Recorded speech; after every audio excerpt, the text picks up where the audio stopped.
అంటే అది ఒక రకంగా ఇన్నోసెంట్ వాళ్ళని తిట్టడం కూడా. నేనైతే ఇన్నోసెంట్ వాళ్ళని ఎవరిని ఎప్పటికీ వచ్చి ఒక మాట అనలేదు. ఎక్స్‌పెన్సివ్ అనే మాటలో అయితే ప్రైజింగ్ ఎక్కువ ఉంది. ఈ మాటకి ఎవరు అసలు కంప్లీట్‌గా రెస్పాండ్ అవ్వరు.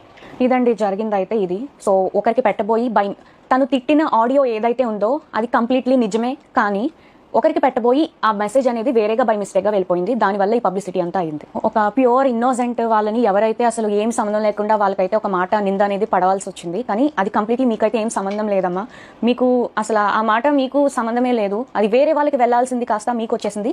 అంతకు మించి ఇందులో ఏం లేదు. కంప్లీట్ మిస్లీడ్ అయింది అంతే. తిట్లు వస్తాయి, పొగడతలు వస్తాయి, అన్ని దాటుకునే వచ్చాము.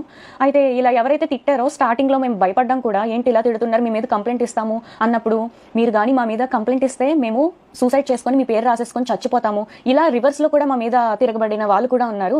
అండ్ ఇంకొంతమంది ఏంటంటే 24, 26 ఏళ్ళు వయసు వాళ్ళే. సో వాళ్ళ లైఫ్ ఎందుకు స్పాయిల్ చేయడం, వాళ్ళ కెరియర్ ఉంటుంది సరే ఏదో ఒక మాట వల్ల తీసుకొని ఎందుకు కెరియర్ రిస్క్లో చేయడం అని మేము ఏం యాక్షన్ కూడా తీసుకోలేదు. బ్లాకే చేశాము.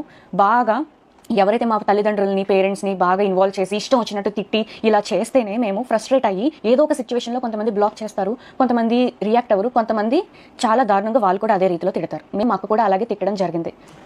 ఈ ఆడియో వినగానే కొంచెం కూడా అసలు ఏంటనే తెలుసుకోకుండా వెంటనే అందరూ 35,000కి పైగానే మంది వచ్చేసి ఇష్టం వచ్చినట్టు బ్యాడ్ మెసేజెస్ తిడుతూ, ఇంకా మా పేరెంట్స్ని ఎవరినో తిట్టావు, మీ పేరెంట్స్ కూడా అది ఇదని ఇష్టం వచ్చినట్టు చాలా తిట్టారండి.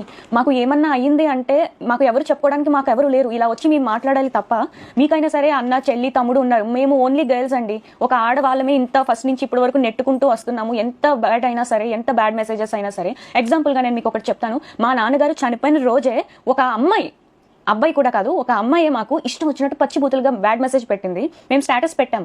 మా నాన్నగారు చనిపోయారు, అసలు బిజినెస్ అనేది 2 days హోల్డ్లో పెడుతున్నామండి, అర్థం చేసుకోండి ఈ సీరియస్ టైంలో అని మేము చెప్పాము. చెప్తే ఆమె ఇచ్చిన రిప్లై మీరు చూడండి. నీకు ఇలాగే కావాల్సింది అని ఇంకా పచ్చిబూతులు తిట్టింది. నా నోట్తో నేను చదవలేను, స్క్రీన్లో డిస్ప్లే చేస్తాను, మీరే ఒకసారి చదివి మా సైడ్ ఏంటనేది ఒకసారి ఆలోచించండి. స్టార్టింగ్లో ఎవరెవరో అసలు ఊరికే తిట్టేసేవాళ్ళు. ఎందుకు తిడుతున్నారనేది మాకు భయపడిపోయి ఏడ్చేసేవాళ్ళం. మా నాన్న దగ్గర ధైర్యం చెప్పి ఎందుకురా అలా చేయకూడదు, మీరు అడిగేసేసారు, ఫస్ట్ అడుగు వేశారు, ఇంకా వెనక అడుగు అయితే వేయకూడదు, మీరు తెగించి ఇంత వర్క్ అది చేసుకుంటున్నారు, కష్టపడి అంతా మీరే చేసుకుంటున్నారు, ఇలా జరగకూడదు నాన్న అది ఇది అనేసి చాలా ధైర్యం అయితే చెప్పారు. అలా చెప్పడానికి ఈరోజు ఏదైతే సర్క్యులేట్ అవుతుందో అలా చెప్పడానికి, ధైర్యం చెప్పడానికి నేనున్నాను అనే వాళ్ళు మాకైతే లేరు. మేమందరం ఆడవాళ్ళమే. మీకైనా సరే అన్న చెల్లి తమ్ముడు అక్క పెద్దమ్మ వీళ్ళందరూ ఉండొచ్చేమో, మాకంటూ ఎవరు లేరు. నేను మా అమ్మ అలెక్యమే ముగ్గురమే అయితే ప్రెజెంట్ అయితే ఉన్నాము. ఎంత బాధను మోస్తున్నాం అనేది మాకు మాత్రమే తెలుసు.